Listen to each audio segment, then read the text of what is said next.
ஒரு ஆடியோ ஒன்று இணையதளத்தில் வைரலாகி வருது, நீங்க எல்லாம் கேட்டிருப்பீங்க. அவர் அந்த ஆடியோவில் பேசின கருத்தை வெளிப்படுத்துறேன். அவர் யாருன்னு உங்களுக்கு தெரியும். யாரு? ராசா. யாரு? அவர் ஆடியோவில் பேசி வலைதளத்தில் வைரலா பரவி வருது. இப்ப நீங்க போய் கேட்டு பாருங்க, அப்படியே வலைதளத்தில் கேட்டு பாருங்க. அதுல வந்த செய்தி சொல்றேன். திமுகவினர் கனிமொழிக்கு காட்டிய அக்கறையை ராசாவுக்கு காட்டவில்லை. கனிமொழி கைதாகும் வரை ராசா கட்சி நிர்வாகிகள் யாரும் எட்டி பார்க்கவில்லை என்று ஆதங்கப்படுறார்.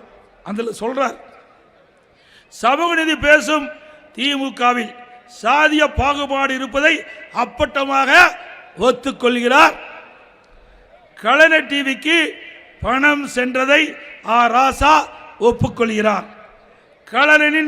கலைஞரின் இறுதி காலத்தில் ஸ்டாலின் அவரை கைதி போலத்தான் வைத்திருந்தார்.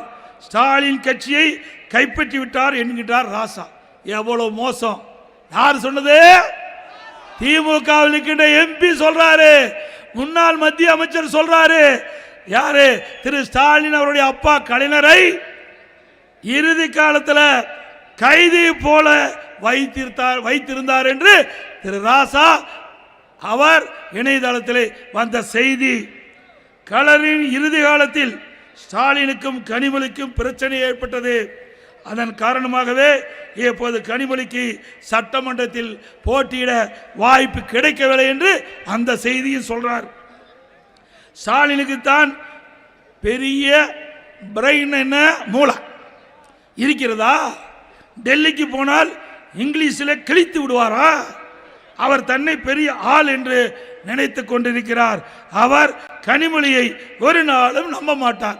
இது ராசா சொல்றார். என்னை எப்போதும் கட்சியில் வெளியே தள்ள முடியாது. என்னை எப்போதும் கட்சியில் இருந்து வெளியே தள்ள முடியாது. என் செல்வாக்கு, என் கம்யூனிட்டி, என் அறிவு